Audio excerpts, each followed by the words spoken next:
সভাপতি হচ্ছে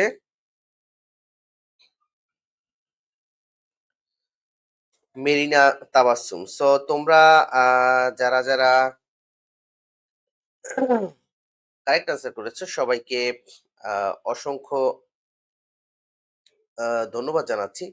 তোমরা যারা, যারা ১ম হয়েছে সবাইকে অসংখ্য ধন্যবাদ এবং এই যে ১ম মহিলা যারা আছে এখান থেকে কিন্তু তোমাদের পরীক্ষায় প্রশ্ন আসতে পারে। আ যেমন হচ্ছে বাংলাদেশের ১ম মহিলা রাষ্ট্রদূত কে যেমন মাহমুদা হক চৌধুরী। তারপরে বাংলাদেশের ১ম নারী স্পিকার হচ্ছে শিরীন শারমিন চৌধুরী। বাংলাদেশের সুপ্রিম কোর্টের ১ম নারী বিচারপতি যেখান থেকে পরীক্ষায় প্রশ্ন আসে তোমাদের প্রায়ই, সেটা হচ্ছে নাজমুনারা সুলতানা হচ্ছে বাংলাদেশের সুপ্রিম কোর্টের ১ম নারী বিচারপতি। বাংলাদেশের হাইকোর্টের ১ম মহিলা বিচারক হচ্ছে নাজমুনারা সুলতানা। বাংলাদেশের ১ম অল উইমেনস ফ্লাইটের ক্যাপ্টেন হচ্ছে শাহানা এবং উপমহাদেশের ১ম মুসলিম মহিলা চিকিৎসা বিজ্ঞানী কে ছিলেন ডাক্তার জোহরা বেগম কাজী। ওকে। তারপর বাংলাদেশের পুলিশের ১ম নারী কমান্ডার হিসেবে দায়িত্ব পালন করেন এলিজা শারমিন। বাংলাদেশের মহিলা জাতীয় অধ্যাপকের নাম হচ্ছে কিন্তু সুফিয়া আ ডক্টর সুফিয়া আহমেদ। ওকে? আচ্ছা। সো আ এই প্রশ্নে তোমরা যারা, যারা কারেক্ট আনসার করেছো সবাইকে অসংখ্য ধন্যবাদ জানাচ্ছি। আ এবং এবং হচ্ছে বাংলাদেশের নারী মুক্তিযোদ্ধা হচ্ছে সর্বপ্রথম বীর প্রতীক খেতাব পান হচ্ছে ক্যাপ্টেন সেতারা বেগম। এই প্রশ্নটা কিন্তু পরীক্ষায় বারবার আসে এবং বাংলাদেশের একমাত্র যে সর্বপ্রথম নারী যে বীর প্রতীক আছে তিনি হচ্ছে ক্যাপ্টেন সেতারা বেগম। ঢাকা বিশ্ববিদ্যালয়ের ১ম ছাত্রীর নাম হচ্ছে লীলা নাগ। এটা কিন্তু পরীক্ষায় আসে, হ্যাঁ? বাংলাদেশের ১ম যে মহিলা নিয়ে। ওকে, সো আমরা একটা প্রশ্নের সাথে অলরেডি ১০ টা প্রশ্ন পড়ে ফেললাম। সো আমরা চলে যাচ্ছি পরের যে প্রশ্নটা আছে। আর এই প্রশ্নের কারেক্ট আছে বাংলাদেশের ১ম মহিলা স্থপতি নাম হচ্ছে মেরিনা তাবাসসুম। ওকে? সো এখান থেকে ঢাকা বিশ্ববিদ্যালয়ের ১ম ছাত্রী এবং আ নারী যে বীর প্রতীক যে আমাদের ক্যাপ্টেন সেতারা বেগম এগুলা তারা কিন্তু পরীক্ষায় এটা কিন্তু পরীক্ষায় বারবার আসে। ওকে। এবং এই যে নারী যে বীর প্রতীক ছিলেন তিনি কিন্তু যুদ্ধের সময় যে মেডিকেল ক্যাম্প গুলো ছিলেন এখানে কিন্তু নেতৃত্ব দিয়েছেন এবং সেই যে মেডিকেল ক্যাম্প আছে তোমরা সবাই জানো যারা নার্সিং ভর্তি পরীক্ষা দেবা যে আমাদের সংবিধানে কিন্তু যে সংবিধানে কিন্তু যে মুক্তিযোদ্ধার যারা মুক্তিযোদ্ধার পক্ষে যারা অবস্থান নিয়েছিল এর মধ্যে কিন্তু ডক্টর, নার্স এবং নার্সদের নাম কিন্তু মেনশন করা আছে। তাদেরকে জাতীয়ভাবে কিন্তু স্বীকৃতি দেয়া আছে। যে দেশ স্বাধীনের জন্য পাকিস্তানের বিপক্ষে বা রাজাকারদের বিপক্ষে বাংলাদেশের দেশ স্বাধীন করার পিছনে কিন্তু নারীদেরও অনেক ভূমিকা আছে। তারা আহত মুক্তিযোদ্ধাদের কিন্তু সেবা করেছে। যে শরণার্থী যে শিবিরগুলো ছিল সেখানে কিন্তু ডক্টর নার্সরা কিন্তু আমাদের নার্সরা অনেকটাই তারা হেল্প করেছে। ওকে, সো চলে যাচ্ছি পরের যে প্রশ্ন। দেখো আন্তর্জাতিক আদালত বা ইন্টারন্যাশনাল কোর্ট অফ জাস্টিস কোথায় অবস্থিত?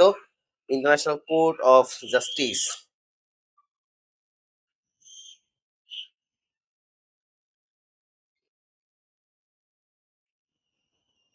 ওকে, সো তোমরা যারা, যারা কারেক্ট আনসার করেছো সবাইকে অসংখ্য ধন্যবাদ জানাচ্ছি। পরীক্ষা কিন্তু বারবার আসে, যে আন্তর্জাতিক সংস্থার বিভিন্ন আন্তর্জাতিক সংস্থার যে সদর দপ্তর কোথায় অবস্থিত এটা কিন্তু পরীক্ষায় আসে। কেমন? ওকে।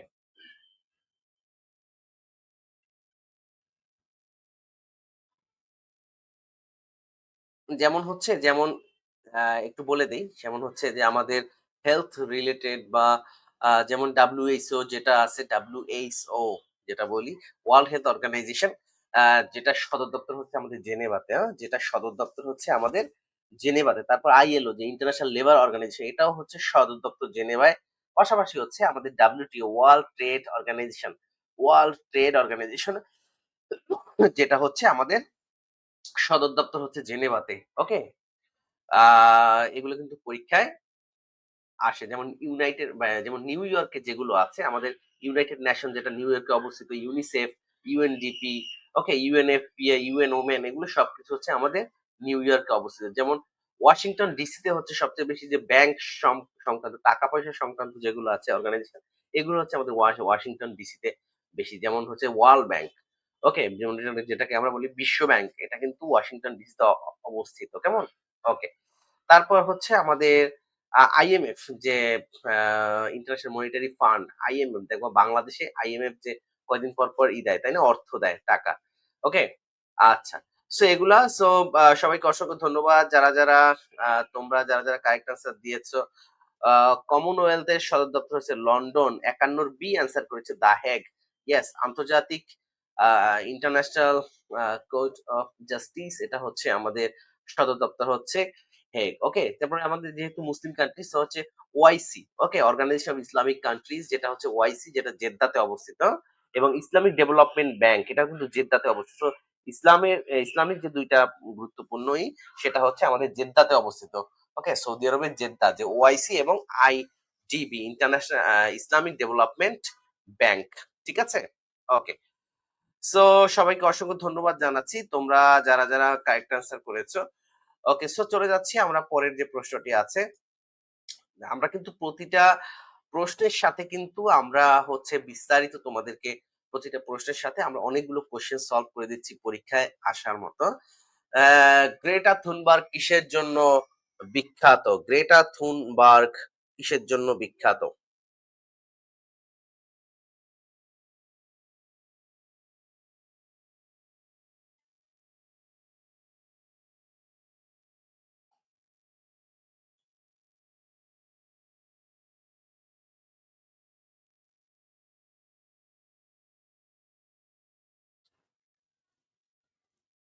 নারী শিক্ষা, জলবায়ু আন্দোলন, শিশু অধিকার, শান্তি প্রতিষ্ঠা।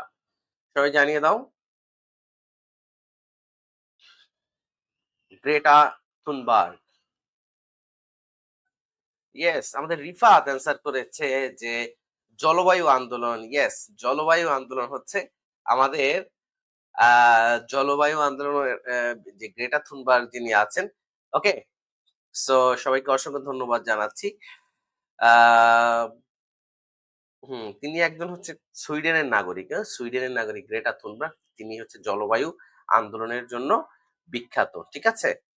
ওকে, সো তিনি একজন সুইডিশ জলবায়ু আন্দোলন কর্মী। ঠিক আছে? ওকে, সবাইকে অসংখ্য ধন্যবাদ জানাচ্ছি।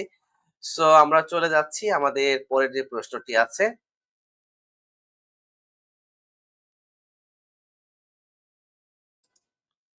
ইউক্রেন রাশিয়া যুদ্ধ শুরু হয় কবে? ইউক্রেন রাশিয়া যুদ্ধ শুরু হয় কবে? ইউক্রেন রাশিয়া যুদ্ধ শুরু হয় কবে?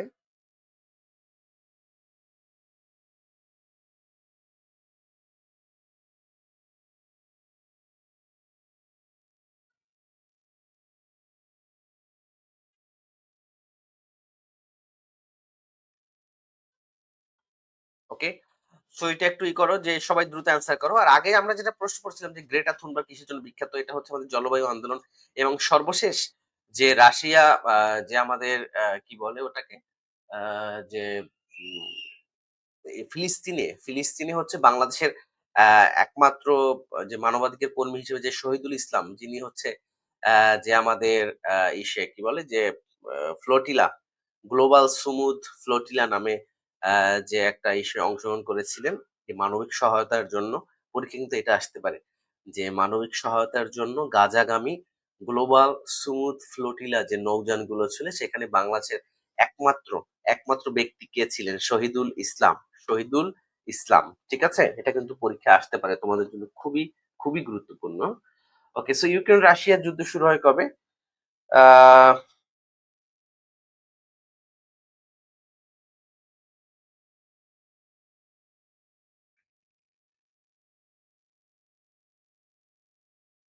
তোমরা সবাই ক্লাসটা শেয়ার করে দাও যে যেখান থেকে আমাদের সাথে যুক্ত আছো। সবাই ক্লাসটা শেয়ার করে দাও বন্ধুদের কাছে। তোমাদের যে সকল বন্ধুরা নার্সিং ভর্তি পরীক্ষা দেবে সবাইকে স্বাগত জানাও আজকের এই ক্লাসে। যাতে সবাই আজকের ক্লাসে অ্যাটেন্ড করতে পারে। আমাদের এই যে নার্সিং ভর্তি পরীক্ষার একটা গুরুত্বপূর্ণ ক্লাস আমরা নিচ্ছি। সবাইকে অসংখ্য ধন্যবাদ জানাচ্ছি।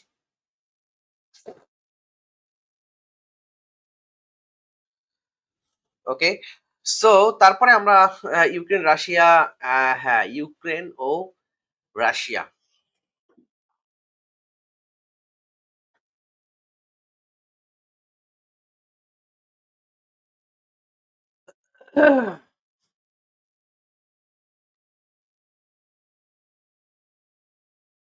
ওকে, সো দেখো ইউক্রেনকে কিন্তু এখান থেকে আরেকটা গুরুত্বপূর্ণ প্রশ্ন সবসময় আসে যে পৃথিবীর যে রুটির ঝুড়ি বলা হয়, পৃথিবীর রুটির ঝুড়ি বলা হয় ইউক্রেনে। কারণ ইউক্রেনে সবচেয়ে বেশি গম উৎপাদিত হয়। ঠিক আছে?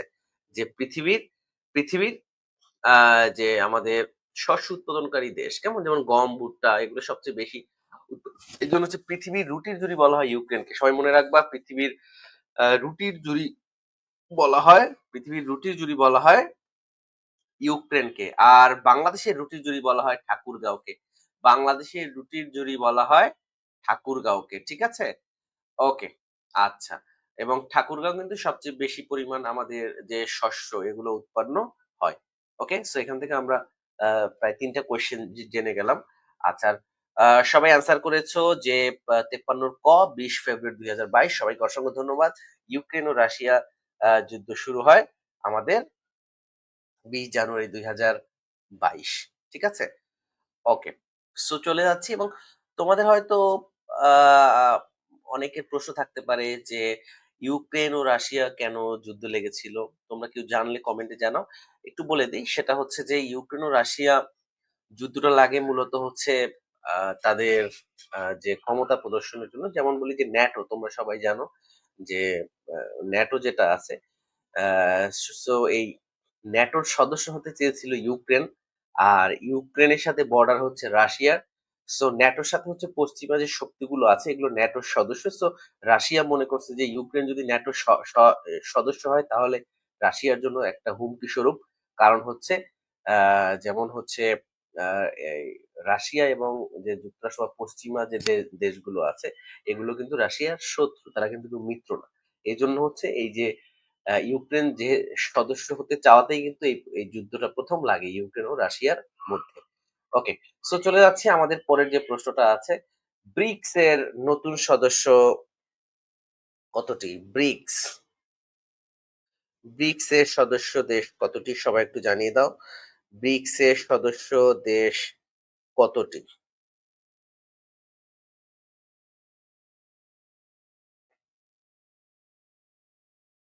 সবাই কারেক্ট অ্যান্সার দাও যে ব্রিক্স এর সদস্য দেশ কতটি?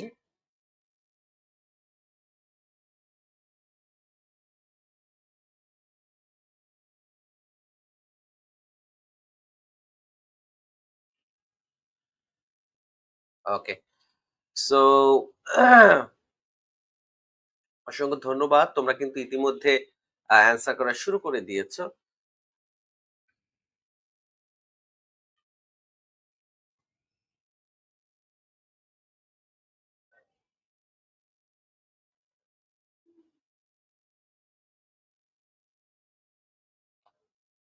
আচ্ছা।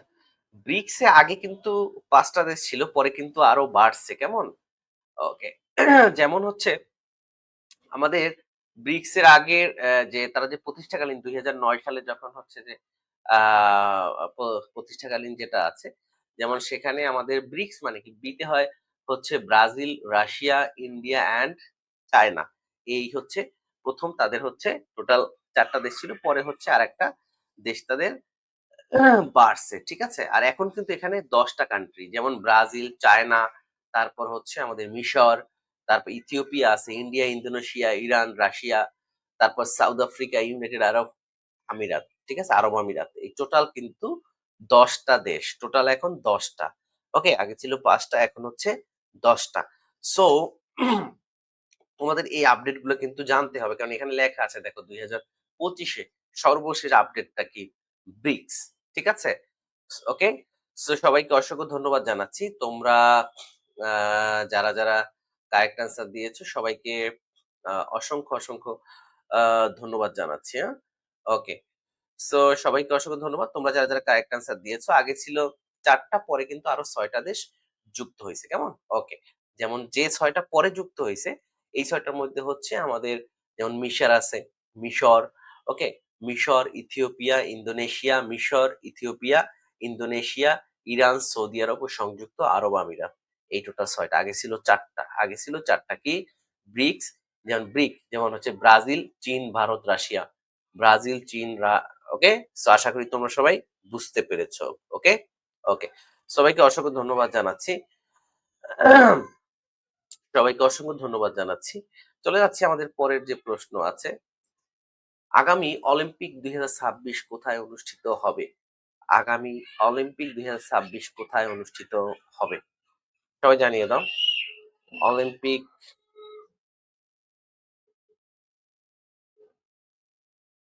সবাই জানো আমাদের ৫৫ নম্বর প্রশ্নের উত্তর। আমরা কিন্তু প্রতিটা প্রশ্নের সাথে অনেকগুলো কোয়েশ্চেন তোমাদের সলভ করে দিচ্ছি যেগুলো পরীক্ষায় প্রশ্ন আয় আসবে।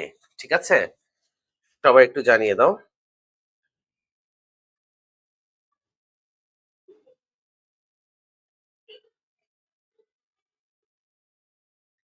ব্রিক্স এর আসলে ফুল মিনিং নাই। যেমন ৪ টা দেশ মিলে হচ্ছে তাদের যেমন আ ব্রাজিল, রাশিয়া, ইন্ডিয়া, চায়না এবং সাউথ আফ্রিকা। এই ৫ টা দেশের ১ম যে অক্ষরগুলো এগুলো মিলে হচ্ছে আমাদের ব্রিক্স এর আ নামকরণ করা হইছে। ঠিক আছে? না, তোমাদের কিন্তু আবির, তাসনিম, আমাদের সাথী খাতুন, নওরিন নাহার, আমাদের জান্নাতুল রাইসা জান্নাতুল অ্যান্সার করেছে ডি। এদিকে হচ্ছে আফরিন জাহান সে বলছে ইতালি, সামিরা অর্থী সে বলছে খ।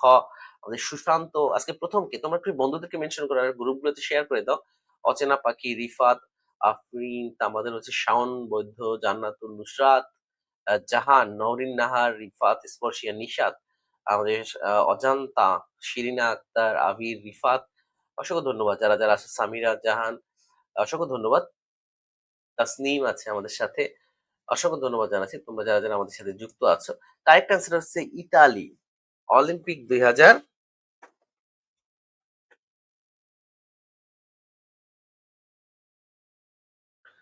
ওকে। সো যারা, যারা কারেক্ট অ্যান্সার দিয়েছো সবাইকে অসংখ্য ধন্যবাদ জানাচ্ছি। এটা হচ্ছে ইতালি। আর ২০২৫ এ যেটা হয়েছে এটা হচ্ছে আমাদের প্যারিসে, হ্যাঁ? এটা হচ্ছে আমাদের গ্রীষ্মকালীন যে অলিম্পিকটা হয়। ঠিক আছে? ওকে। সো সবাইকে অসংখ্য ধন্যবাদ জানাচ্ছি। গ্রীষ্মকালীন অলিম্পিকে হচ্ছে আমাদের ইতালিতে অনুষ্ঠিত হবে ২০২৬ আর ২৫ এরটা হয়েছিল আমাদের প্যারিসে। ক্লিয়ার? আশা করি তোমরা সবাই এখন ২ টার কিন্তু যেকোনোটা আসতে পারে। যেমন যদি আসে যে যেহেতু আ যদি পরীক্ষা আসে যে ২০২৫ অলিম্পিক গ্রীষ্মকালীন অলিম্পিক কোন দেশে অনুষ্ঠিত কোথায় অনুষ্ঠিত হয়? প্যারিস, তাই না? আর যদি পরীক্ষা আসে ২০২৬ এর গ্রীষ্মকালীন অলিম্পিক কোথায় অনুষ্ঠিত হবে? সেটা হচ্ছে আমাদের ইতালিতে। সো স্পর্শে নিশাত শেয়ার করেছে। আর আমাদের শাওন বৈদ্য বলেছে আমি ফার্স্ট। উমেশ সরকার আছে, মনীষা দাস আছে আমাদের সাথে। অসংখ্য ধন্যবাদ জানাচ্ছি। আমাদের খুশবু আছে, জান্নাতুল আমাদের রাইসা। অসংখ্য ধন্যবাদ। কোপ 30 সম্মেলন কোথায় অনুষ্ঠিত হবে? কোপ 30, কোপ 30,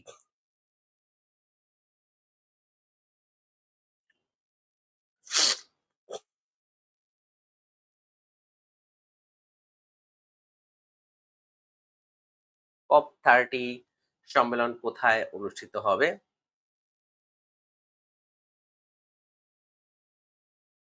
ওকে, এটা কিন্তু একটা আন্তর্জাতিক জাতিসংঘের একটা আ এটাও কিন্তু জাতিসংঘের একটা জলবায়ু বিষয়ক একটা সম্মেলন। এটাও কিন্তু জাতিসংঘের একটা জলবায়ু বিষয়ক একটা সম্মেলন। ঠিক আছে? ওকে। সো যেটার আয়োজন হচ্ছে মূলত COP 30। ওকে।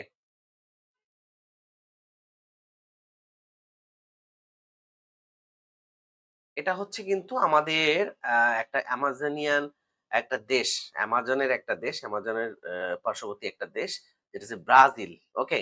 সো ব্রাজিলের যে বেলেম শহর, ওকে? আ ব্রাজিলের যে বেলেম শহরে, বেলেম শহরে আমাদের যে COP 30 সম্মেলন পরীক্ষায় আসতে পারে। COP 30 কি বিষয়ক সম্মেলন? এটা হচ্ছে যে জলবায়ু বিষয়ক।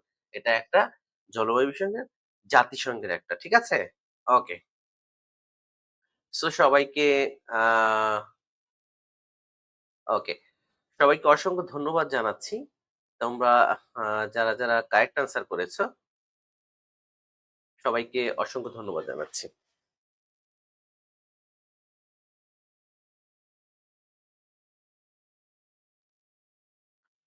ওকে। সো আমরা চলে যাচ্ছি আমাদের আ তোমরা যারা, যারা কারেক্ট আনসার দিয়েছো সবাইকে চলে যাচ্ছি। আচ্ছা। সো আমরা চলে যাচ্ছি পরের যে প্রশ্নটি আছে। আর এটা কিন্তু অনুষ্ঠিত হয় আমাদের এই যে নভেম্বর মাসে গত যে ১০ থেকে ২১ নভেম্বর। ১০ নভেম্বর থেকে ২১শে নভেম্বর পর্যন্ত। ক্লিয়ার? চলে যাচ্ছি পরের প্রশ্ন। নোবেল শান্তি পুরস্কার ২০০০ আচ্ছা এখানে ২৫ হবে। ২৩ দেওয়া আছে ২০২৫। নোবেল শান্তি পুরস্কার ২০২৫ কে পান? নোবেল শান্তি পুরস্কার নোবেলের প্রত্যেকটা তোমার যে আমাদের ৫ টা ইয়ে আছে, সেক্টর প্রত্যেকটাই কিন্তু আমাদের পড়তে হবে, হ্যাঁ? ওকে, বিশেষ করে স্বাস্থ্যটা তোমরা খুব ভালো করে পড়বে। স্বাস্থ্যটা, হ্যাঁ? ওকে। কি আছে দেখো? শেয়ার ডান, সামিরা, শারমিন অর্থী, সামিরা ৫৭ গ অ্যান্সার করেছে, মারিয়া করিনা মাচাদো। ওকে। হোসেন নুসরাত জাহান বলেছে সি। আমাদের শাওনবদ্ধ মিহি ইসলাম বলেছে সি। কারো নাম না বললে জানাবে, অবশ্যই আমি বলবো। মিহি ইসলাম, অসংখ্য ধন্যবাদ জানাচ্ছি। তারপর হচ্ছে আমাদের রিফাত হোসাইন, অসংখ্য ধন্যবাদ।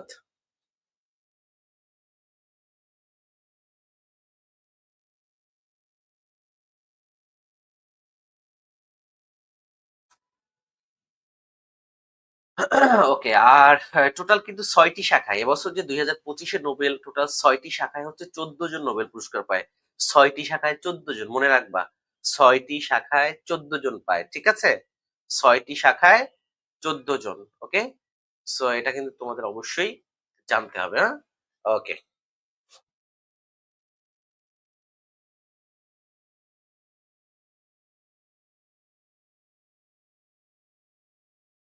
আচ্ছা, নোবেল পুরস্কার দিয়ে যদি পরীক্ষায় প্রশ্ন আসে অবশ্যই জানতে হবে। যেমন নোবেলের যে পুরস্কারের যে প্রবর্তক আমাদের আলফ্রেড নোবেল, তাই না?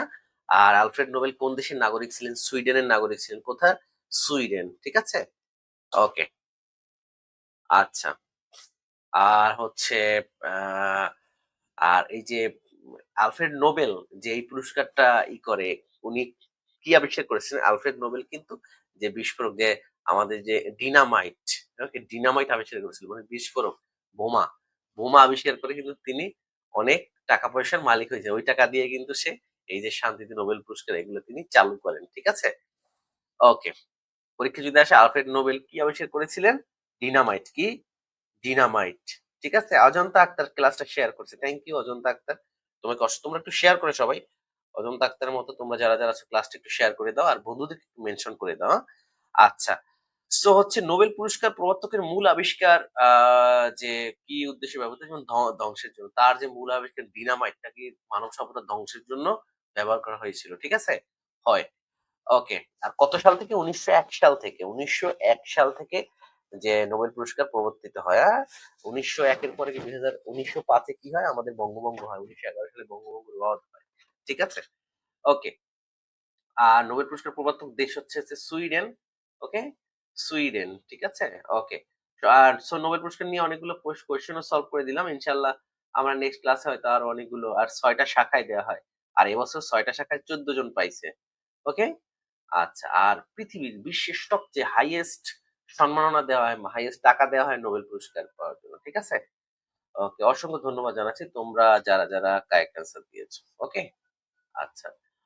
আচ্ছা, তারপর আমরা চলে যাচ্ছি আমাদের পরের যে আ আ প্রশ্ন আছে, গ্রিনল্যান্ড কোন দেশের অধীনে? গ্রিনল্যান্ড, গ্রিনল্যান্ড সবচেয়ে বড় দ্বীপ, তাই না? গ্রিনল্যান্ড কোন দেশের অধীনে?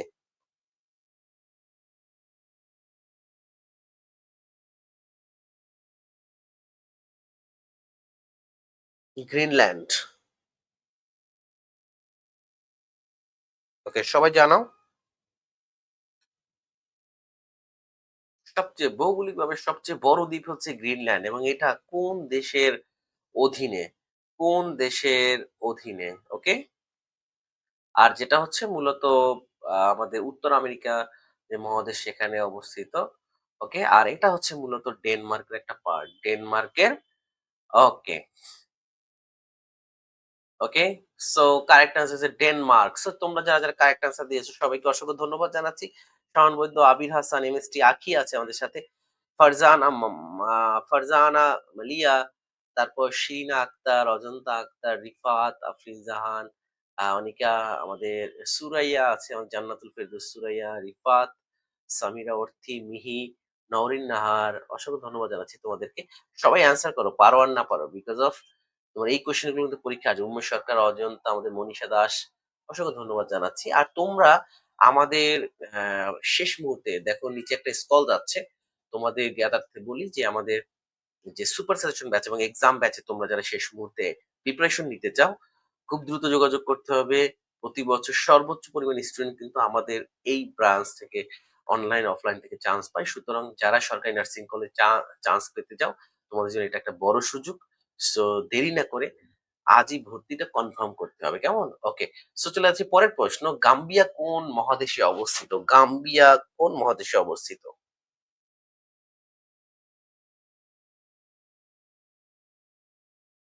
গাম্বিয়া কোন মহাদেশে অবস্থিত? এশিয়া, ইউরোপ, আফ্রিকা, দক্ষিণ আমেরিকা।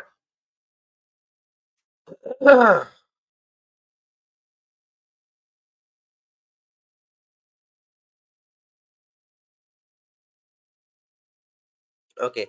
সবাই একটু জানাও। ওকে। সো তোমরা যারা কারেক্ট অ্যান্সার দিচ্ছ সবাইকে অসংখ্য ধন্যবাদ। গাম্বিয়া হচ্ছে আফ্রিকা মহাদেশে অবস্থিত। ইয়েস, কারেক্ট অ্যান্সার হচ্ছে আফ্রিকা। আর এর আগে একটু বলে রাখি যেহেতু এখন বিজয়ের মাস, আগামীকালকে বিজয় দিবস। সবাইকে বিজয়ের শুভেচ্ছা। ১৬ই ডিসেম্বর এই দিন পাকিস্তান মুক্ত হয়েছিল বাংলাদেশ। অনেকগুলো কোয়েশ্চেন আছে এখানে, অনেকগুলো আ বিভ্রান্ত সৃষ্টি করা হচ্ছে এখন। যে আত্মসমর্পণ আ করার সময় বাঙালি কেউ ছিল না কেন? ইন্ডিয়ার লোকজন কেন ছিল? এখানে তোমরা হয়তো অনেকেই জানো না যে এখানে কিন্তু অনেক আ আ ওই সময় যেহেতু বাংলাদেশের একটা স্বাধীন রাষ্ট্র ছিল না বা বাংলাদেশ হচ্ছে আন্তর্জাতিকভাবে স্বীকৃত কোনো সেনাবাহিনী ছিল না। এজন্য কিন্তু পাকিস্তানিরাই কিন্তু চায় নাই, পাকিস্তানের ইয়াহিয়া খান বা ওখানে যারা ছিল পাকিস্তানিরাই কিন্তু তারা বাংলাদেশের যারা মিত্র ছিল যুদ্ধকালীন সময়ে তাদের কাছে আত্মসমর্পণ করতে যে বাংলাদেশের তারা মুক্তিবাহিনীর কাছে আত্মসমর্পণ করতে চায়নি। কারণ ভয়তে। যদি আবার তাদেরকে মেরে ফেলা হয় এজন্য ভয়তে। ঠিক আছে? আর সেখানে কিন্তু বাংলাদেশের এই যে নৌবাহিনীর তৎকালীন প্রধান ছিল একে খন্দকার। তিনি কিন্তু বাংলাদেশের পক্ষে ছিলেন। কিন্তু এইটা হচ্ছে শুধু পাকিস্তানের জন্যই কিন্তু এখন এই যে কনফিউশনটা সবার মাঝে ছড়িয়ে দেয়া হচ্ছে। কেমন? কারণ পাকিস্তানিরাই মুক্তিবাহিনীর কাছে চায়নি যে তারা একটা আন্তর্জাতিকভাবে স্বীকৃত না এমন একটা সংগঠনের কাছে তারা আত্মসমর্পণ করুক। তারাই বলেছিল যে, "আমরা কোনোভাবেই মুক্তিবাহিনীর কাছে আত্মসমর্পণ করব না।" ওকে? সো হচ্ছে আ সবাইকে অসংখ্য ধন্যবাদ জানাচ্ছি। চলে যাচ্ছি পরের আরেকটা জিনিস সেটা হচ্ছে বাংলাদেশকে স্বীকৃতি দানকারী যে বিভিন্ন দেশ আছে এগুলো কিন্তু তোমাদের পরীক্ষায় আসতে পারে। যেমন ১ম দেশ হচ্ছে ভুটান, আর ১ম আরব দেশ হচ্ছে আমাদের ইরাক, ১ম অনারব দেশ হচ্ছে মালয়েশিয়া, ১ম ইউরোপের দেশ হচ্ছে পূর্ব জার্মানি, ১ম আফ্রিকান দেশ হচ্ছে সেনেগাল। ওকে? এগুলো কিন্তু পরীক্ষায় আসতে পারে। ওকে? সো চলে যাচ্ছি পরের এগুলো আমাদের WhatsApp গ্রুপে দিয়ে দেব। সো তোমরা যারা আমাদের WhatsApp গ্রুপে আছো অবশ্যই এটা পেয়ে যাবে। কিয়েভ কোন দেশের রাজধানী? কিয়েভ কোন দেশের রাজধানী? সবাই জানা পোল্যান্ড, ইউক্রেন, বেলারুশ, রোমানিয়া। বেলারুশটা হচ্ছে মূলত ইউক্রেনের পাশের একটা দেশ, বেলারুশ। ওকে? এই যে বেলারুশ এক যে কনটেন্ট ক্রিয়েটর আছে না? কি যেন নাদিয়া আর কি যেন বাংলাদেশী বেলারুশের মেয়ে বিয়ে করছে। তারা হচ্ছে এই যে বেলারুশে থাকে। ওকে সবাই জানাও। মাহফুজ আমিন জয়েন করেছে। রিফাত বলছে ইউক্রেন। ইয়েস, কিয়েভ হচ্ছে ইউক্রেনের রাজধানী হচ্ছে কিয়েভ। ইউক্রেনের রাজধানী হচ্ছে কিয়েভ। ওকে? সো সবাইকে অসংখ্য ধন্যবাদ জানাচ্ছি। আর আমাদের যে WhatsApp গ্রুপটা আছে এটাও আমি দিয়ে দেব। তোমরা হচ্ছে WhatsApp গ্রুপে আ আমাদের WhatsApp গ্রুপে তোমরা জয়েন করবা। কেমন? সেখানে তোমরা সকল আপডেট পেয়ে যাবে, হ্যাঁ? ওকে। সবাইকে অসংখ্য ধন্যবাদ জানাচ্ছি আমাদের আ এই ক্লাসে যুক্ত হওয়ার জন্য। কেমন? চলে যাচ্ছি পরের যে প্রশ্নটি আছে। ইন্টারনেটের জনক বলা হয় কাকে? ইন্টারনেটের জনক কাকে বলা হয়? সবাই জানিয়ে দাও। ইন্টারনেটের জনক কাকে বলে? আমরা প্রতিদিন রাত ৯ টায় তোমাদেরকে গুরুত্বপূর্ণ এই ক্লাসগুলো নিব। সো সবাই ৯ টায় আমাদের সাথে যুক্ত হয়ে যাবে, হ্যাঁ? ওকে। অসংখ্য ধন্যবাদ জানাচ্ছি। তোমরা যারা আমাদের সাথে যুক্ত আছো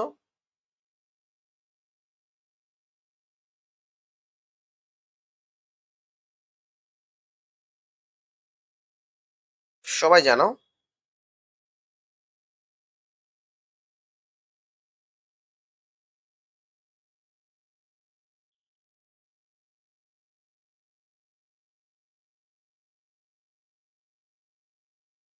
আচ্ছা আমি হচ্ছে কমেন্টে তোমাদের আ এই যে লিঙ্কটা আছে ওটা দিয়ে দিচ্ছি। তোমরা WhatsApp গ্রুপে সবাই জয়েন করবা। সেখানে আমরা তোমাদের এই সাজেশন গুলো দিয়ে দেব। আজকের যে পিডিএফ প্লাস যে গুরুত্বপূর্ণ যে ইনফরমেশন গুলো দিলাম, এগুলো আমরা দিয়ে দেব। দেখো আমি কমেন্টে পিন করা আছে। সেখানে তোমরা এটা পেয়ে যাবে। কেমন? ওকে সো ইন্টারনেটের জনক তোমরা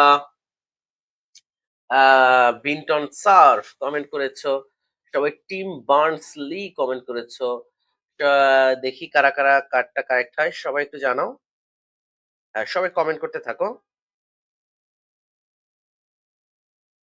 ইন্টারনেটের জনক কে? ওকে। তোমরা যারা কারেক্ট অ্যান্সার দিয়েছো সবাইকে অসংখ্য ধন্যবাদ জানাচ্ছি।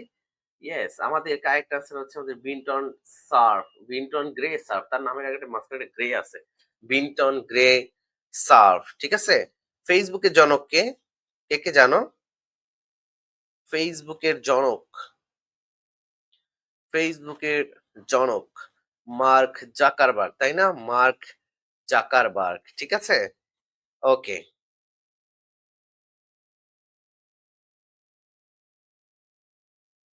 ওকে। সো তোমরা যারা কারেক্ট অ্যান্সার করেছো সবাইকে অসংখ্য ধন্যবাদ জানাচ্ছি। ওকে। যেমন হচ্ছে আমাদের যেমন বিন্টন আ সার্ভ যেটা ১৯৬৯ সালে হচ্ছে কিন্তু ১ম এই যে ইন্টারনেট আবিষ্কৃত হয়। ঠিক আছে? এবং Facebook হচ্ছে মার্ক জাগারবার্গ ২০০৪ সালে। পাশাপাশি ইমেইল রে টম আ লিনসন। তিনি হচ্ছে এই যে আমাদের যে ইমেইলের জনক। ঠিক আছে? রে টমলিনসন এটা হচ্ছে আমাদের ইমেইল আবিষ্কার হয় ১৯৭১ সালে। ঠিক আছে? ওকে। সো তোমরা যারা কারেক্ট অ্যান্সার করেছো সবাইকে অসংখ্য ধন্যবাদ জানাচ্ছি। ওকে, আমরা চলে যাচ্ছি আমাদের পরের যে প্রশ্নটি আছে। পরের প্রশ্ন হচ্ছে আমাদের Google প্রতিষ্ঠিত হয় কবে? Google প্রতিষ্ঠিত হয় কবে? Google প্রতিষ্ঠিত হয় কবে?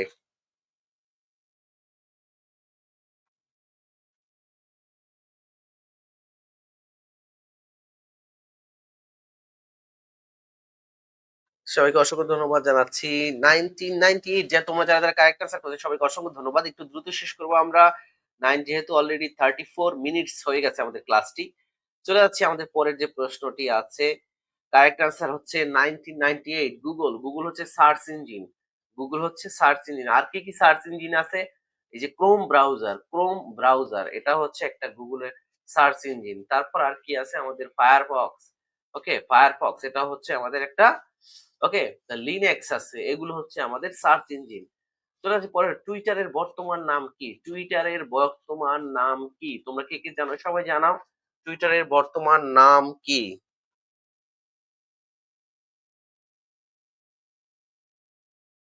সবাই জানিয়ে দাও।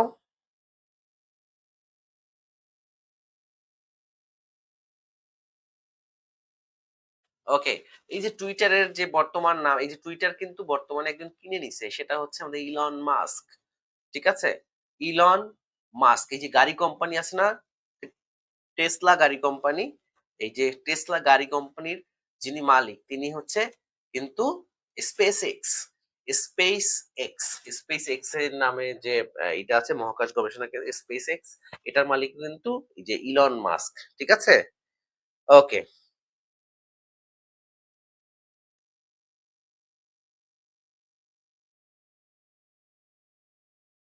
আচ্ছা, সো তোমরা যারা কারেক্ট আনসার করেছো সবাইকে অসংখ্য ধন্যবাদ। যেমন বাংলাদেশে যে স্টারলিংক আসছে, যে একটা স্টারলিংক যে ইন্টারনেট কোম্পানি আসছে স্টারলিংক, সেই স্টারলিংক এর মালিকও কিন্তু এই যে এক্স এর মালিক। আর বর্তমানে এক্স হ্যান্ডেল বলে এক্স এক্স। সো হচ্ছে টুইটারের বর্তমান নাম হচ্ছে এক্স এবং তার যিনি মালিক বর্তমান তিনি হচ্ছে ইলন মাস্ক। এই ইলন মাস্ককে হচ্ছে স্পেস এক্স, তারপরে আমাদের যে স্টারলিংক এগুলো সবকিছুর মালিক এবং টেসলা এই সবকিছুর মালিক হচ্ছে ইলন মাস্ক। ঠিক আছে? ওকে। আর তার হচ্ছে একজন মার্কিন উদ্যোক্তা। তিনি হচ্ছে একজন মার্কিন উদ্যোক্তা। ঠিক আছে? ওকে, পরীক্ষা আসতে পারে ইলন মাস্কের ইন্টারনেট সেবার নাম কি? পরীক্ষা আসতে পারে ইলন মাস্কের আ যে ইলন মাস্কের যে ইন্টারনেট সেবার নাম কি? সেটা হচ্ছে Starlink। Starlink একটি ইন্টারনেট সংযোগ। পরীক্ষা আসতে পারে Starlink কি? ওকে? আশা করি তোমরা সবাই বুঝতে পারছো। আশা করি তোমরা সবাই বুঝতে পারছো। সবাইকে আ অসংখ্য ধন্যবাদ জানাচ্ছি। চলে যাচ্ছি আমাদের আ পরের যে প্রশ্নটি আছে। মেটাভার্স ধারণার ১ম কোম্পানি কোনটি? Metaverse. Google, Apple, Facebook, Microsoft। সবাই জানাও। Microsoft একটা সফটওয়্যার। ওকে?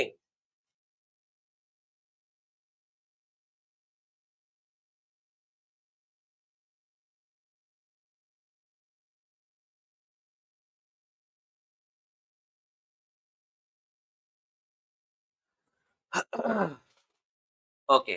আর এই দেখো অ্যাপল একটা আ এটাও একটা আ ইলেকট্রিক কোম্পানির নাম। এটার ফাউন্ডার হচ্ছে স্টিভ জবস। ঠিক আছে? Steve jobs. ঠিক আছে? Steve jobs.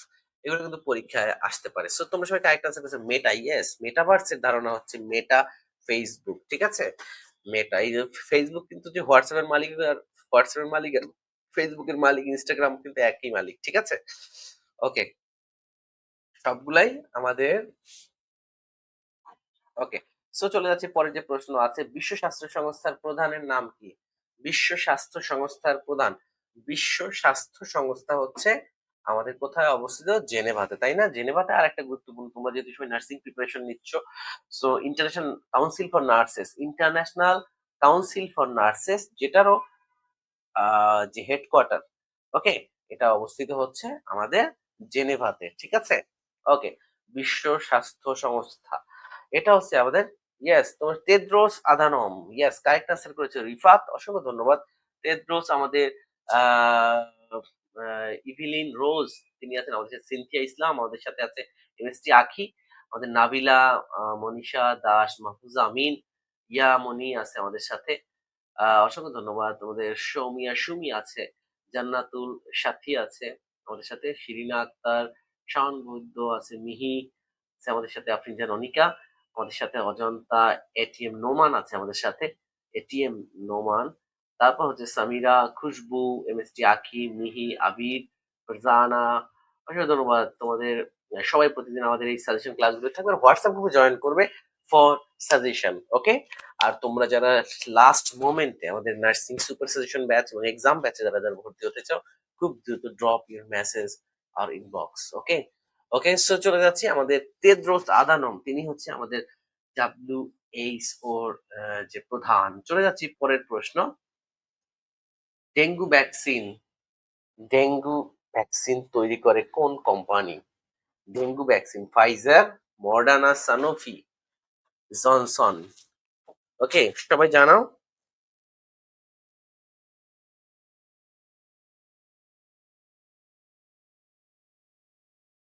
Dengue vaccine,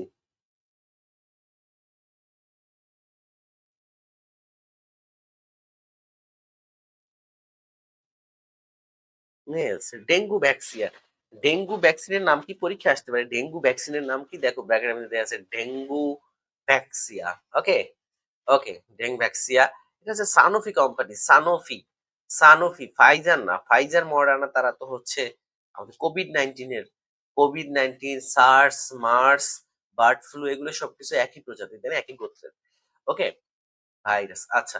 so dengue vaccine তৈরি সানোফি কোম্পানি, কি সানোফি, কোনটা? Dengue vax Sanofi. Clear? Okay, so যারা যারা কারেক্ট আনসার করেছে সবাইকে, ডেঙ্গু কোন মশা দিয়ে ছড়ায় তোমরা কে কে জানো? সবাই কমেন্টে জানিয়ে দাও। পরীক্ষা যদি চলে আসে যে ডেঙ্গু কোন ভ্যাকসিন দিয়ে ছড়ায়, কে কে পারবে? সবাই জানাও। চলে যাচ্ছে পরের প্রশ্ন আমরা, গ্র্যান্ড স্লাম টেনিস টুর্নামেন্টের সংখ্যা কতটি? গ্র্যান্ড স্লাম টেনিস টুর্নামেন্ট,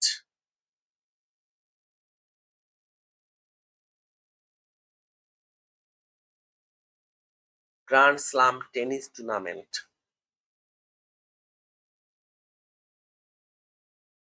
আগে যারা এই গ্র্যান্ড স্লামের যারা চ্যাম্পিয়ন হইতো, যেমন আহ যেমন রজার ফেদেরার ছিল, ফিমেলদের মধ্যে ছিল মারিয়া শারাপোভা। ওকে, সো তোমরা কারা কারা জানো? ইয়েস বলেছো 4টি, রিফাত বলেছে গ্র্যান্ড স্লাম টেনিস টুর্নামেন্টের সংখ্যা কতটি?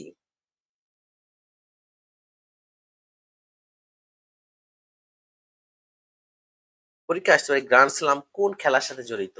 টেনিস। ওকে, গ্র্যান্ড স্লাম কোনটার সাথে? টেনিস। ওকে,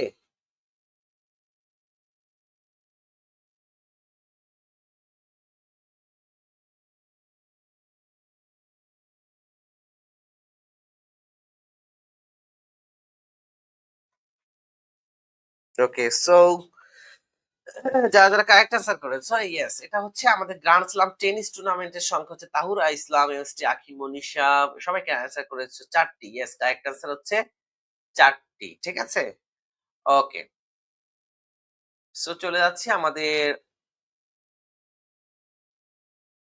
আহ গ্র্যান্ড স্লাম টেনিস টুর্নামেন্ট, এটা হচ্ছে 4টা দেশে 4টা টুর্নামেন্ট হয়, এটা হচ্ছে গ্র্যান্ড স্লাম।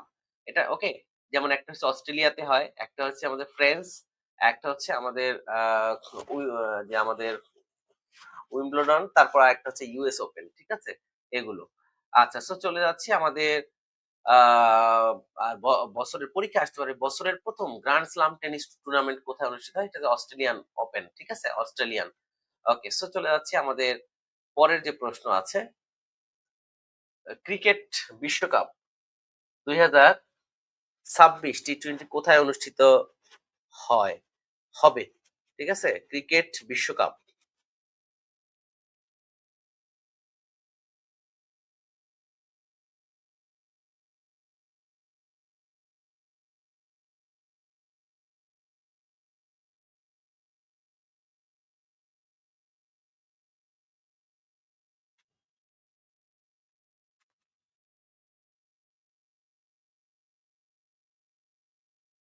সবাই জানাও।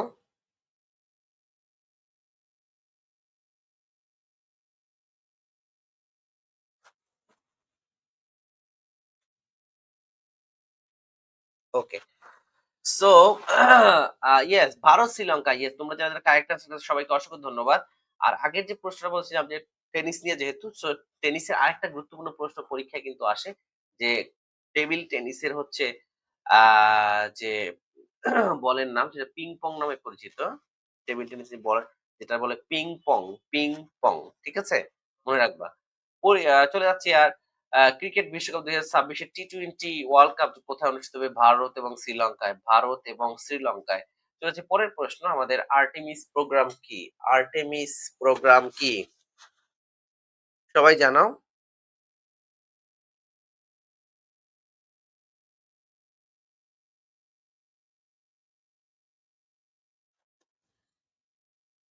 দেখো, মঙ্গল অভিযান, চাঁদে মানুষ ফেরত পাঠানো, সৌরশক্তি গবেষণা, মহাকাশ স্টেশন নির্মাণ।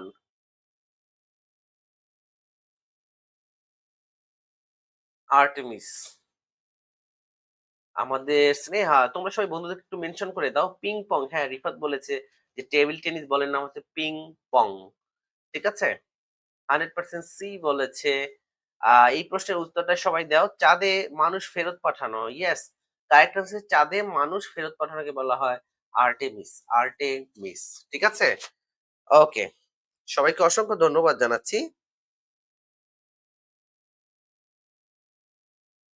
ওকে, পরীক্ষায় কিন্তু তোমাদের আরেকটা প্রশ্ন আসে যে বিভিন্ন দেশের যে মহাকাশ আ গবেষণা যে সংস্থা আছে, এটা কিন্তু নাম আসে। ঠিক আছে? এটা কিন্তু পরীক্ষায় নাম আসে অনেক সময়, সো এটা তোমাদেরকে খুব ভালো করে পড়তে হবে। ওকে? সো এটা তোমরা একটু ভালো করে সবাই পড়ে নেবা। যেমন ভারতের হচ্ছে আ আমাদের ইন্ডিয়ান স্পেস রিসার্চ স্পার। আর বাংলাদেশে কিন্তু স্পারসো, বাংলাদেশ গবেষণা এবং আ অনুধাবন প্রতিষ্ঠান, এগুলো কিন্তু পরীক্ষায় আসে। তোমরা এটা খুব ভালো করে একটু পড়ে নেবা। এটা হচ্ছে তোমরা অবশ্যই পরীক্ষায় কিন্তু আসতে পারে, আসতে পারে। ঠিক আছে? যেমন আমেরিকার হচ্ছে নাসা, তাই না? NASA, NASA. ঠিক আছে? এই যে national aeronautics and space administration, NASA. ঠিক আছে? ওকে। যেমন চায়না ন্যাশনাল স্পেস অ্যাডমিনিস্ট্রেশন, যেমন সিএনএসএ, এটা কিন্তু পরীক্ষায় আসতে পারে। ওকে? আচ্ছা। তারপর হচ্ছে তোমার আ ভারতের যেটা ইসরো, ভারতেরটা হচ্ছে ইসরো, ভারত মহাকাশ গবেষণা। এটা যদিও আসবে না, ভারত নিয়ে কোনো কোয়েশ্চেন মনে হয় তোমাদের পরীক্ষায় দিবে না। ওকে, আচ্ছা। ওকে, তারপর হচ্ছে স্পেস এক্স। স্পেস এক্স যেটা বললাম, ইলন মাস্কের হচ্ছে স্পেস এক্স। ঠিক আছে? ওকে, সো পরে যাচ্ছি আমাদের পরে আমাদের আ দ্য হেগ কোন দেশে অবস্থিত? দ্য হেগ যেমন আন্তর্জাতিক আদালত যেখানে অবস্থিত, দ্য হেগ কোন দেশে অবস্থিত? তোমরা কে, কে জানো? ভাইয়া লিঙ্কটা দিন। কিসের লিঙ্কটা যেন দেব? একটু জানিয়ে দাও। হোয়াটসঅ্যাপ গ্রুপের লিঙ্কটা? ওকে, ওকে। তাহলে আমি হোয়াটসঅ্যাপ গ্রুপের লিঙ্কটা দিয়ে দেব। তোমরা সবাই সেখানে জয়েন করবে। ওকে?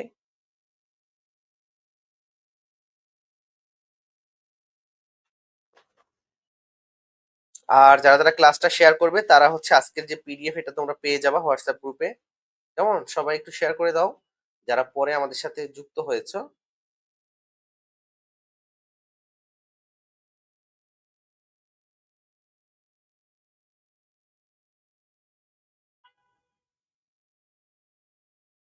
আচ্ছা, আবারও আমি কমেন্টে দিয়ে দিয়েছি। ওকে, সো নেদারল্যান্ড, সবাই কমেন্ট করেছে নেদারল্যান্ড। যে দ্য হেগ কোথায় অবস্থিত? ওকে, শেয়ার করছি Mihi Islam. Thank you so much. সবাই একটু শেয়ার করে দাও। নেদারল্যান্ডে অবস্থিত। চলে যাচ্ছি পরের যে প্রশ্ন। Guinness book of world records প্রথম প্রকাশিত হয় কবে? Guinness book of world records প্রথম প্রকাশিত হয় কবে? ১৯৫০, ১৯৫৫, ১৯৬০, ১৯৭০, ১৯৭০।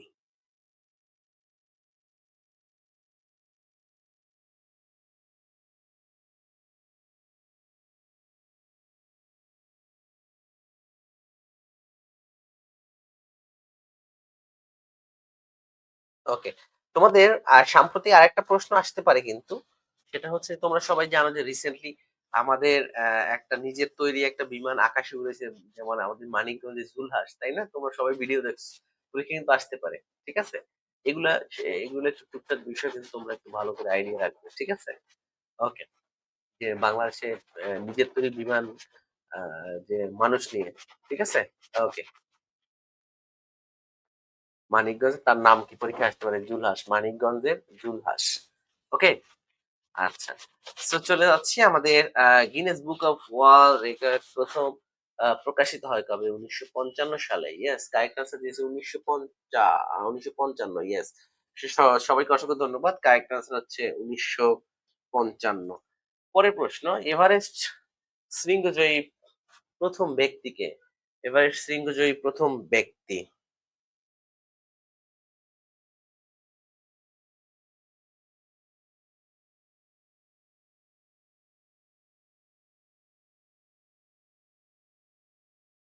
ওকে, সো তোমরা যারা কারেক্ট আনসার করেছো সবাইকে আ অসংখ্য ধন্যবাদ জানাচ্ছি। তোমরা যারা কারেক্ট আনসার করেছো। এর মধ্যে কিন্তু আরেকটা জিনিস বলি, সেটা হচ্ছে যে বাংলাদেশের যে এভারেস্ট জয়ী আছে এটা কিন্তু পরীক্ষায় আসে।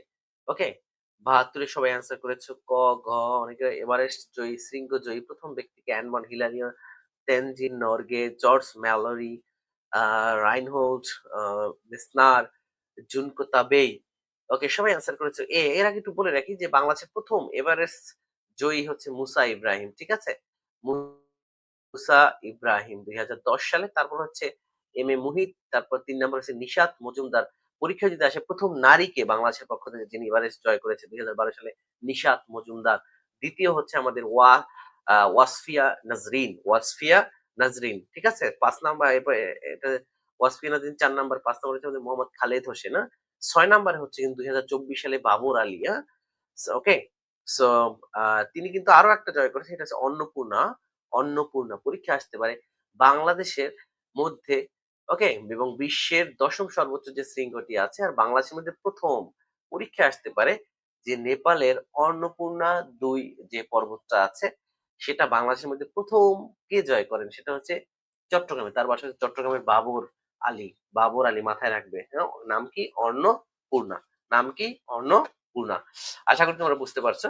আর সর্বশেষ হচ্ছে ২০২৫ সালে ১৯শে মে তিনি হচ্ছে ইকরামুল হাসান শাকিল সর্বশেষ পরীক্ষায় আসতে পারে সর্বশেষ বাংলাদেশের মধ্যে এভারেস্ট শৃঙ্গ জয়ী প্রথম সর্বশেষ ব্যক্তিকে ইকরামুল হাসান চৌধুরী। সো ইকরামুল হাসান চৌধুরী হচ্ছে সর্বশেষ, আর প্রথম যিনি জয় করেন মুসা ইব্রাহিম। আর মাঝখানে বাবর আলী, যেটা হচ্ছে আমাদের যে টোটাল এই পর্যন্ত বাংলাদেশে ৭ জন, কতজন? ৭ জন। কতজন? ৭ জন। এর মধ্যে হচ্ছে আমাদের ষষ্ঠতম যিনি আছেন তিনি প্রথম অন্নপূর্ণা জয় করে। হ্যাঁ? অন্নপূর্ণা বাংলাদেশের প্রথম। সবাইকে অসংখ্য ধন্যবাদ জানাচ্ছি। পরে হচ্ছে আমরা চলে যাচ্ছি পরের যে প্রশ্নটি আছে। তো আমরা কিন্তু একটা প্রশ্ন পড়াই না। প্রতিটা প্রশ্নের সাথে অনেকগুলো প্রশ্ন তোমাদেরকে সলভ করে দিচ্ছি। সো ক্লাসগুলো কেমন লাগে সেটা একটু জানাই দেবা। আমাদের কুইজ ক্লাসগুলো তোমাদের কাছে কেমন লাগে সেটা জানিয়ে দেবে। ইউনেস্কো কবে প্রতিষ্ঠিত হয়? ইউনেস্কো হচ্ছে একটা ইউনাইটেড নেশনের একটি ইউএন, যেটা সামনে ইউএন দেখবো মানে ইউনাইটেড নেশন। ঠিক আছে? ইউনেস্কো আহ ওকে, সো তোমরা যারা কারেক্ট আনসার করেছো সবাইকে অসংখ্য অসংখ্য ধন্যবাদ জানাচ্ছি। তোমরা যারা কারেক্ট আনসার করেছো।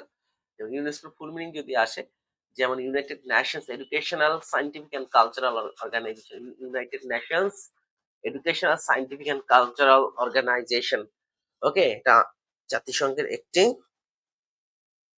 ওকে, পরীক্ষা আসতে পারে। এটা হচ্ছে নভেম্বর ১৬ ১৯৪৫ সালে। ১৯৪৫ কারেক্ট আনসার এ। ১৯৪৫ ক্লাস করলে বেশি মনে থাকে। হ্যাঁ, সামিরা হ্যাঁ, বিকজ অফ তুমি বইয়ে তো আর এইভাবে দেওয়া নাই। আমরা যেভাবে পড়াচ্ছি তোমাদেরকে যে গুরুত্বপূর্ণ গুলা, বইয়ে তো অনেক ইম্পোর্টেন্ট, কম ইম্পোর্টেন্ট, বেশি ইম্পোর্টেন্ট থাকে। বাট আমরা কিন্তু সামিরা শারমিন অর্থী বলছে যে আমাদের আ ক্লাসটা হচ্ছে বেশি আ ভালো লাগে। Thank you so much.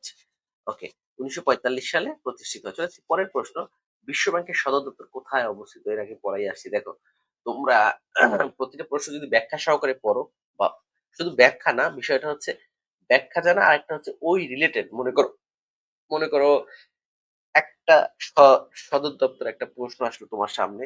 তুমি তখন হচ্ছে সবগুলোর সদর দপ্তর পড়ে ফেলবা একসাথে। তাহলেই হয়ে গেল। আ যেমন এভারেস্ট নিয়ে আসছে। এভারেস্ট পর্বত কোথায় অবস্থিত? সেটা হচ্ছে যে কোথায় আমাদের আ নেপালে অবস্থিত, তাই না? সো তখন তুমি ওই এভারেস্ট নিয়ে যে পড়াগুলো আছে সবগুলো একসাথে পড়ে নিবা। তাইলেই মনে ম ম মনে থাকবে। আর এই যে এভারেস্ট যেটা আছে আমাদের হিমালয়, এটা কিন্তু অনেকগুলো সিগনিফিকেন্ট। তোমরা হয়তো অনেকেই জানো না যে এভারেস্ট পর্বত, তোমরা হয়তো ছোটকাল থেকে এটাই পড়ছো যে এভারেস্ট পর্বত সবচেয়ে বড় শৃঙ্গ। বাট এটার অনেক গুরুত্ব, অনেক তাৎপর্য আছে এগুলার। ঠিক আছে? যেমন এই যে বাংলাদেশ যে এত সুন্দর যে নাতিশীতোষ্ণ অঞ্চল, এইটার একমাত্র কারণই হচ্ছে এই যে হিমালয়। হিমালয় না থাকলে বাংলাদেশ হয়ে যেত কি মরুভূমি হয়ে যেত। কি হইতো? মরুভূমি। সো অবশ্যই আমরা এবার মহান আল্লাহর কাছে কৃতজ্ঞ যে তারা কি কয়েক মিলিয়ন বছর আগে যে আ যে টেকটনিক প্লেট, এই যে এভারেস্ট কিন্তু কেন হইছে জানো? ভূমিকম্পের কারণে। কেন হইছে? পৃথিবীর যত পাহাড়, পর্বত সবকিছু কিসের কারণে? এগুলো সবকিছু ভূমিকম্পের কারণে। যে টেকটনিক প্লেটের কারণে যে ধাক্কায় যে ভূমিকম্পের কারণে হচ্ছে যে আ এই যে পর্বতটা সৃষ্টি হইছে এবং এটাই কিন্তু আমাদের জন্য আ এত মানে বাংলাদেশীরা বিশেষ করে এই যে নাতিশীতোষ্ণ অঞ্চল এত সুন্দর, এটা কিন্তু শুধুমাত্র এভারেস্টের কারণেই বা এই হিমালয় পর্বতের কারণে। বুঝতে পারছো? ওকে। সো তোমরা হয়তো অনেকেই এগুলো জানতে না এবং এই যে বাংলাদেশের নদীমাতৃক দেশ, এগুলা কিন্তু অন্যতম একটা কারণ হচ্ছে এই যে হিমালয়। বুঝতে পারছো? কারণ বেশিরভাগ নদীই হচ্ছে বাংলাদেশের এই যে হিমালয় পর্বতমালা থেকে মানে উৎপত্তি স্থল। বুঝতে পারছো? ক্লাসের সব বিল্ডিং স্টুডেন্ট নাবিলা বলছে, "ক্লাসগুলো কেমন লাগে একটু জানাই দেওয়া সবাই।" আর এই ইনফরমেশন গুলা তোমরা হয়তো অনেকেই জানতা। কে জানতা না একটু জানাই দাও। আ একটু কমেন্টে জানাও। বিশ্ব ব্যাংকের সদর দপ্তর হচ্ছে আমাদের ওয়াশিংটন ডিসি। যেমন আইএমএফ যে ইন্টারন্যাশনাল মনিটারি ফান্ড এবং হচ্ছে আমাদের যে ওয়ার্ল্ড ব্যাংক, ওকে? বিশ্ব ব্যাংক এটা সদর দপ্তর ওয়াশিংটন ডিসিতে অবস্থিত। ওকে? অসংখ্য ধন্যবাদ জানাচ্ছি। তো হচ্ছে পরের প্রশ্ন আছে G7 এর সদস্য কতটি? সবাই জানাও। G7 যেটা হচ্ছে ১৯৭৫ সালে এস্টাবলিশড হয়। ঠিক আছে? G7 ওকে, G7 এর ফুল মিনিং কি? এটা হচ্ছে the group of 7, the group of 7, the group of 7 ঠিক আছে?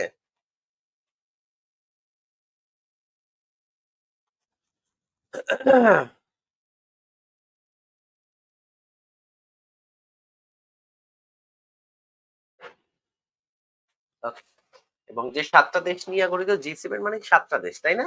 ওকে, কি আছে? ইতালি আছে, কানাডা আছে, France, Germany, Japan, the United kingdom, আরেকটা হচ্ছে ইউনাইটেড স্টেটস অফ আমেরিকা। এটা হচ্ছে G7 ঠিক আছে? ওকে, ওকে। সো সবাইকে অসংখ্য আ ধন্যবাদ জানাচ্ছি। তোমরা যারা কারেক্ট অ্যান্সার দিয়েছো। সো এখন তোমাদের অনেক কোয়েশ্চেন থাকতে পারে যে প্রত্যেকটা অর্গানাইজেশন কিছু ফাংশন আছে। ঠিক আছে? যেমন প্রত্যেকটা অর্গানাইজেশন কিন্তু আলাদা ফাংশন আছে। তোমাদের এগুলো জানতে হবে। এই ফাংশন গুলো জানলে আর কখনো ভুলবা না। তখন এই যে G7 তখন মনে করো তুমি ইউনেস্কো। ওকে? সো ইউনেস্কো হচ্ছে যে বিখ্যাত যে অঞ্চলগুলো আছে, বিখ্যাত যে স্থানগুলো আছে এগুলারে আন্তর্জাতিকভাবে স্বীকৃতি দেয়, তাই না? তারপর হচ্ছে মনে করো G7 যেটা আছে, যেমন G7 মানে দ্য গ্রুপ অফ 7, এই সংগঠনের কাজ কি? এটা যদি তুমি না জানো তাহলে এটা বেশিদিন তোমার ব্রেইনে থাকবে না। সো এই যেমন এটা হচ্ছে যে গ্লোবাল ইকোনমিক অ্যান্ড এই যে জিওপলিটিক্যাল ইস্যু নিয়ে এই যে এটা কাজ করে। জিওপলিটিক্যাল ইস্যু কি? যেমন হচ্ছে আমাদের ভৌগোলিক যে রাজনীতি আছে এটা জিওপলিটিক্যাল। ঠিক আছে? ওকে। সো অসংখ্য ধন্যবাদ জানাচ্ছি। চলে যাচ্ছি আমাদের পরের জিওপলিটিক্যাল। ঠিক আছে? যেমন জিওপলিটিক্যাল কি একটু বুঝিয়ে দিই তোমাদের? যেমন বাংলাদেশের কিছু আ মানে বাংলাদেশের আ কিছু দেশের সাথে বাংলাদেশের খুব ভালো সম্পর্ক। ঠিক আছে?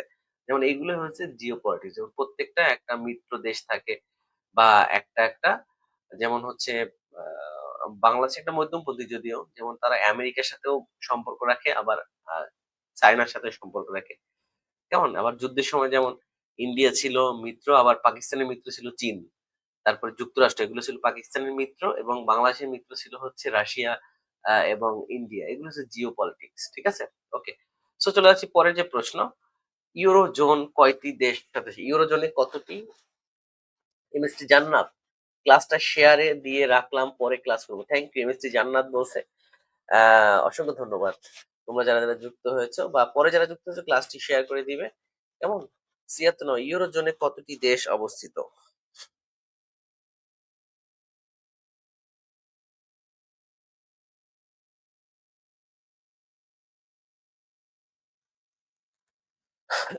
ইউরোজোন।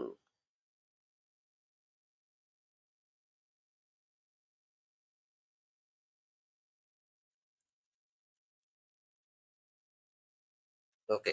এই যে ইউরোজোনে আগামী ২০২৬ এর জানুয়ারির ১ তারিখ হচ্ছে আরেকটা দেশ হচ্ছে এইটাতে যে আমাদের এই যে ইউরোজোনে কিন্তু আমাদের এড হবে। সেটা হচ্ছে বুলগেরিয়া, বুলগেরিয়া। ঠিক আছে?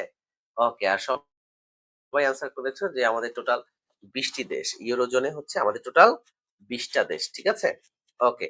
হ্যাঁ, ইউরোজোনে আমাদের ২০ টা, এটা ২১ টা হবে, হ্যাঁ? ওকে। সো সবাইকে অসংখ্য আ ধন্যবাদ জানাচ্ছি। তোমরা যারা আ কারেক্ট অ্যান্সার দিয়েছো, সবাইকে অসংখ্য ধন্যবাদ জানাচ্ছি। আচ্ছা।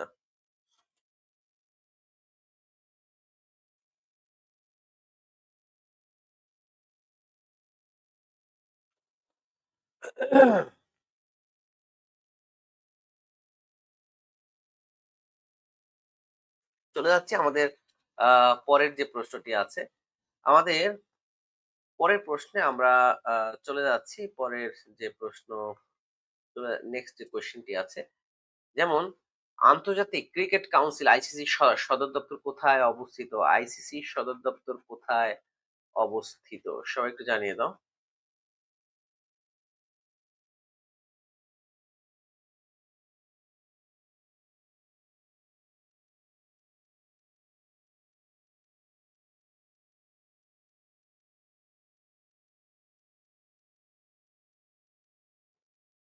লন্ডন, দুবাই, জোহান্সবার্গ, মেলবোর্ন আন্তর্জাতিক আইসিসি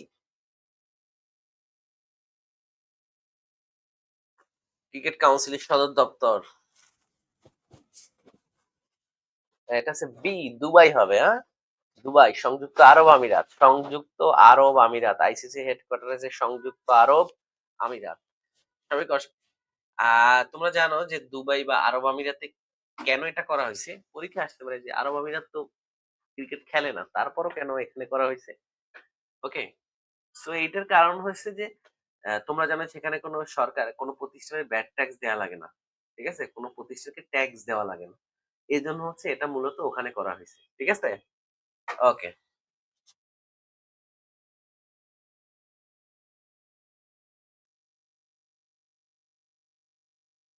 ওকে। সো সবাইকে অসংখ্য ধন্যবাদ জানাচ্ছি। তোমরা যারা কারেক্ট অ্যান্সার দিয়েছো। ওকে। সো আমরা চলে যাচ্ছি পরের যে প্রশ্নটা আছে। ফিফা বিশ্বকাপ ২০২৬ কোথায় অনুষ্ঠিত হবে? ফিফা বিশ্বকাপ ২০২৬ কোথায় অনুষ্ঠিত হবে? সবাই জানিয়ে দাও। এই প্রশ্নের কারেক্ট অ্যান্সার কি হবে?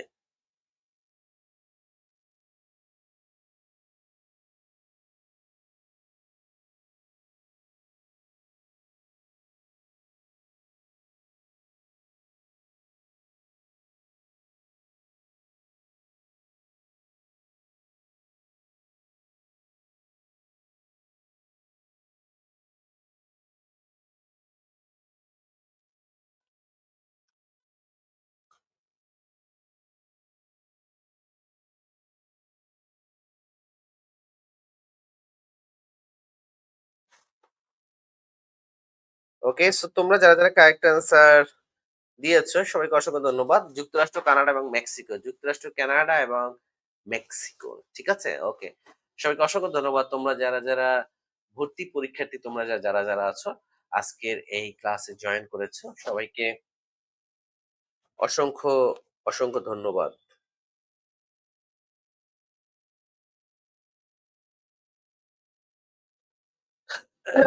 আচ্ছা, সবাইকে অসংখ্য ধন্যবাদ জানাচ্ছি। পরে চলে যাচ্ছি আমাদের পরের যে প্রশ্নটি আছে।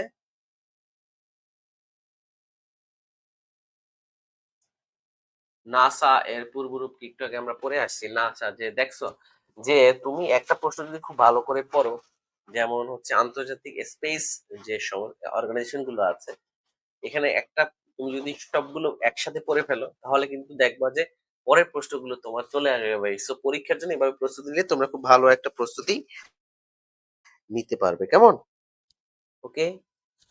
সো নার্সিং ভর্তি প্রস্তুতি তোমরা যারা যারা নিবা তোমরা আমাদের সুপার সাজেশন ব্যাচ এবং এক্সাম ব্যাচে যারা যারা ভর্তি হতে চাও খুব দ্রুত যোগাযোগ করতে হবে আমাদের পেজ ইনবক্স করে সরাসরি আমাদের নাম্বারে যোগাযোগ করবে। আর নিচের স্কলে যে নাম্বারটি দেওয়া আছে এটা আমার নাম্বার, তোমরা সরাসরি এখানে যোগাযোগ করবে অথবা আমাদের ওয়েবসাইট থেকেও কিন্তু guardiannursing.net এই ওয়েবসাইট থেকেও তোমরা ভর্তি প্রক্রিয়া কমপ্লিট করতে পারবে।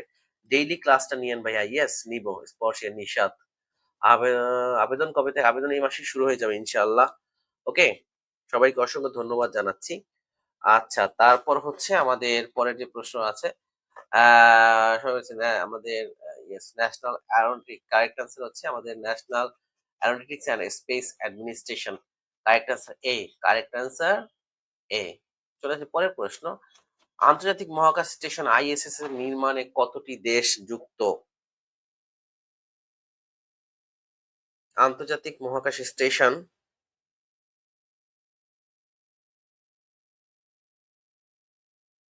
আন্তর্জাতিক মহাকাশ স্টেশনের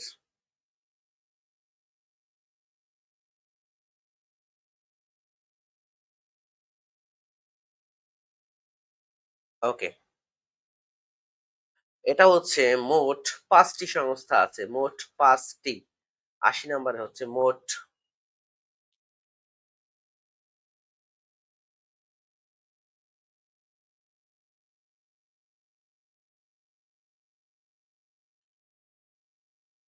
হ্যাঁ, তো ৫টি মহাকাশ সংস্থান হচ্ছে টোটাল হচ্ছে ১৫টা দেশ। কেমন? আর মহাকাশ সংস্থা হচ্ছে টোটাল ৫টা। ঠিক আছে? ৫টা মহাকাশ সংস্থা টোটাল হচ্ছে ১৫টা দেশ মিলে হচ্ছে আমাদের এই যে আন্তর্জাতিক যে আইএসএস যে ইন্টারন্যাশনাল স্পেস স্টেশন এটা অবস্থিত। ঠিক আছে? ওকে।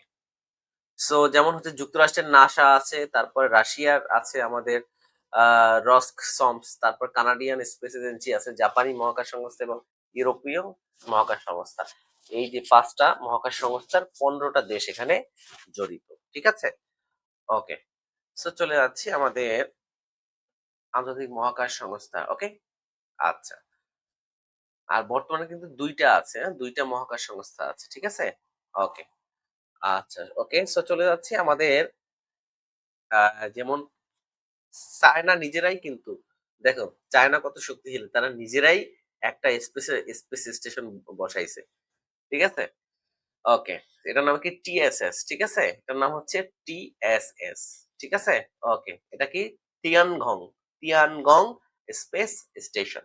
ক্লিয়ার? সো বর্তমানে আন্তর্জাতিক মহাকাশ স্টেশন হচ্ছে ২টা। একটা হচ্ছে ১৫টা দেশ মিলে, আর একটা চায়না একাই নিজেরাই একটা স্পেস স্টেশন দিয়েছে। এটার নাম কি তিয়ানগং স্পেস স্টেশন, যেটার নাম হচ্ছে টিএসএস। ঠিক আছে? ওকে, সো চলে যাচ্ছি আমাদের পরের যে ওকে। সো আজকের মতো ১ ঘন্টা ৭ মিনিট ক্লাস নিলাম। সো তোমরা যারা যারা আমাদের সাথে আছো যুক্ত সবাইকে অসংখ্য ধন্যবাদ জানাচ্ছি। আর আগামীকালকে রাত ৯টায় ক্লাসে আমন্ত্রণ জানাচ্ছি। আর নার্সিং ভর্তি প্রস্তুতির প্রত্যেকটা সাবজেক্ট তোমাদের জন্য খুবই গুরুত্বপূর্ণ এবং আমরা এর মাঝে প্রত্যেকটা সাবজেক্টেই ক্লাসগুলো নিব। আর আজকের ক্লাসটা কেমন লাগছে সবাই একটু কমেন্টে জানাও। আর তোমরা যারা আমাদের নার্সিং সুপার সাজেশন এবং এক্সাম ব্যাচে যারা যারা ভর্তি হতে চাও খুব দ্রুত আমাদের পেজ ইনবক্স করো অথবা আমাদের নাম্বারে যোগাযোগ করো। আর সকল বন্ধুদেরকে ক্লাসে নিয়ে আসো। আর আন্তর্জাতিক এই যে ৮০ নাম্বার প্রশ্ন কিন্তু হচ্ছে ১৫টা দেশ, ১৫টা ৮০ ডি। ওকে, দারুণ ছিল আজকে ক্লাসটি। Thank you so much. আমরা কিন্তু একটা প্রশ্নের সাথে অনেকগুলা কোয়েশ্চেন সলভ করি। এটা তোমাদের জন্য খুবই গুরুত্বপূর্ণ এবং এভাবে পরীক্ষায় যদি পড়ো প্রশ্ন তাহলে আর কখনো ভুলবে না। কেমন? ওকে। সো অনেক ভালো ছিল। Thank you so much. আর কালকে ক্লাসে অবশ্যই বন্ধুদেরকে মেনশন করে দিও। বন্ধুদেরকে নিয়ে আসবে। ওকে? রাত ৯ টায়। ওকে? সো এই পর্যন্ত সবাই ভালো থাকো, সুস্থ থাকো। আর সবার জন্য অনেক, অনেক শুভকামনা রেখে গার্ডিয়ান নার্সিং কোচিং এর পক্ষ থেকে এবং আমাদের সুপার সাজেশন ব্যাচ এবং এক্সাম ব্যাচের পক্ষ থেকে কালকেও রাত ৯ টায়। ঠিক আছে? তো সবাই ভালো থাকো, সুস্থ থাকো। আল্লাহ হাফেজ।